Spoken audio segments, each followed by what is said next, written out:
Thank you, Malcolm. Our next speaker is Ilya Somin, professor at the George Mason University School of Law.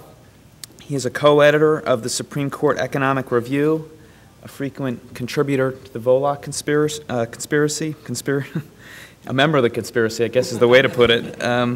He's a contributor, but a member. A graduate of Amherst. I went to Williams. It's second best. Master's Harvard in political science and a JD at Yale. He clerked for Judge Jerry Smith on the Fifth Circuit and has written an article I'm looking forward to reading. Mamas, Don't Let Your Babies Grow Up to Be Federation Tax Collectors, Federalism and Socialism in Star Trek. So you may not choose to address that, but we look forward to hearing your remarks.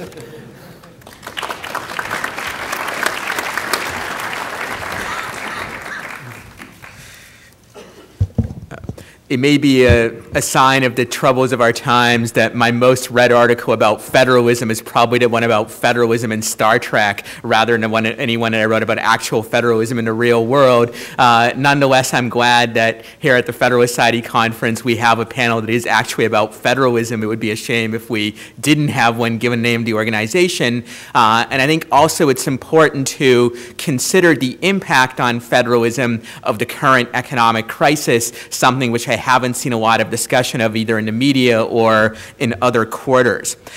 So in my presentation, I'm going to suggest that there's two ways in which the political response to the crisis, combined with prior trends, poses a serious threat to our federal system. First, by rapidly increasing dependence of state governments on federal funds, and second, by yet further expansion of federal regulation over a wide range of areas. But before going into that in more detail, I'd like briefly to talk about why it is that we should care, what functions it is that federalism might perform in the modern world. And here I agree to some extent with Malcolm Feeley that what we should value is decentralization. But what I would suggest is that much of the decentralization that's beneficial in the modern world is one that can only be achieved if we have constitutional and other structural constraints on the power of the central government of the kind that usually go under the name of federalism. So one reason why we would want federalism in the modern world is to protect diversity of policy in a nation which is extremely large, has many different preferences, races, ethnic groups, economic interests, and so forth. And obviously, we need decentralization of authority to state and local governments to achieve some of that. Secondly, it is desirable to have diversity and competition between states, which promotes innovation and better policy. Ideally, states should compete with each other for labor, for capital, for taxpayers, which give them an incentive to adopt better economic and other policies that will be attractive to people, and thus enabling us to vote with our feet as well as at the ballot box. And in many of my writings, I've argued that foot voting, as I call it, has important advantages over ballot box voting. One big one is that with ballot box voting, we tend to be rationally ignorant about what we're voting for. The problem is that there's very little chance that your vote in an election will actually change the outcome. So if your only interest in becoming informed is to be a better voter, that's not much of an incentive at all. There's only really a 1 in 50 or 60 million chance, for instance, that your vote will be decisive in a presidential election. By contrast, when you vote with your feet, usually your decision is decisive. That is, you choose where you're going to live, and that gives you a much better incentive to genuinely compare in an informed manner what the conditions are in different places. So what does this have to do with the economic crisis? Well, it connects in a couple of ways. In order for people to vote with their feet, in order for there to be diversity, there has to be scope for policy issues that are under the control of the state and local governments rather than the federal government. So the greater the expansion of federal control, the less scope there is for diversity, for competition, and for voting with your feet. And what we've seen with the economic crisis is a vast expansion of federal power in two respects. First, states are more than ever dependent on federal grants for their revenue sources. This year, for the first time perhaps in decades, the single largest source of state government revenue is now federal grants, not state income taxes or sales taxes, but federal grants. Now, this greatly undermines one of the main incentives for states to compete with each other, namely the desire for more revenue. If you can instead get your money from a federal sugar daddy, why compete? Why do the hard work of adopting policies that might actually promote economic growth, be attractive to migrants and businesses?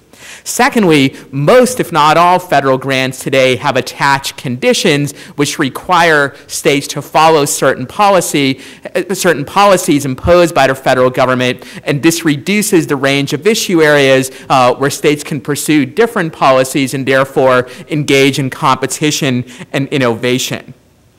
And one problem with this increase in federal grants to state governments is that it's unlikely to be rolled back fully after the crisis ends, because once states become dependent on these funds, just because the crisis ends doesn't mean they won't continue to lobby for more and more of them. And certainly at least a couple of states, California and New York being important examples, have been asking for federal bailouts for excessive spending they did not just during the crisis, but even long before it. So there's a danger here of a long-term dependency of the states on federal grants to state governments.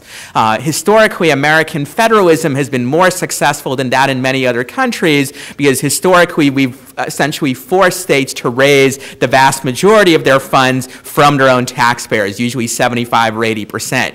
If we in fact become more like many of the other federal systems in the world, where virtually all the money comes from the central government, then great benefits of federalism might be lost.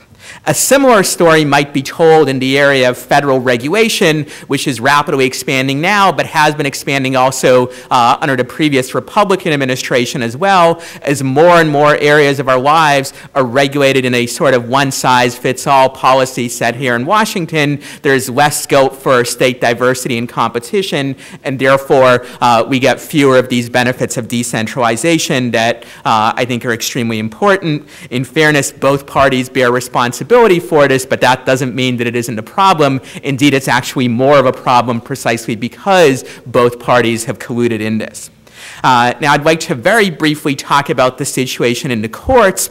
As John Eastman mentioned, a crucial issue here is the spending clause. Virtually all federal grants to state governments are authorized, according to the court, by the general welfare clause. I think John made a strong case that that position that the Supreme Court has taken is incorrect, that the general welfare clause doesn't simply mean whatever Congress says it means. However, as a practical matter, I'm pessimistic that the court will actually roll this back anytime soon. To the contrary, they're actually moving even further in that direction, in a direction of giving Congress virtually unlimited discretion. In the unanimous Sabry case just 5 years ago, they essentially ruled that there's almost no remaining constraints on the conditions that can be imposed on federal grants, even if those conditions have little or no connection to the reason why the grant was given to the state in the first place.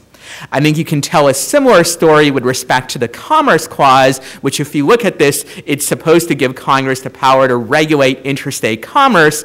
Over time, Congress and the court have expanded this to anything that in some way affects interstate commerce. And most recently, in the Gonzalez versus Raich case 4 years ago, the Supreme Court said that the power to regulate interstate commerce justified a federal ban on the possession of medical marijuana that was never sold in any market and also never left the state where it was grown. And moreover, it wasn't just that they ruled this way in that case, but they also said that in several different ways, Congress's power under the Commerce Clause is virtually unconstrained. For example, they could say that Congress could regulate any, quote, economic activity, which they defined as anything involving the production, consumption, or distribution of commodities. So if after this conference I have dinner at home, that could be regulated by Congress because it is the consumption of a commodity, namely food. So under this point, there's almost no significant or even any insignificant constraint on Congress's authority. Now, it's possible that this term in the Comstock case, which is currently before the court, some of this will be rolled back, but even if the federal government loses in that case, I think the amount of the rollback will be relatively limited. In other areas, the Supreme Court has imposed a few constraints on federal power, for instance, under the 10th Amendment, but for the most part, those involve things like commandeering of state officials, situations where the federal government orders state officials to enforce federal laws without compensating the states for it in any way, and that's something that the federal government doesn't do that much of anyway. It's much easier for the Fed simply to pay the states to do what they want than to try to force them, so at most the so-called anti-commandeering doctrine plays only a relatively minor role in actually protecting federalism and decentralization.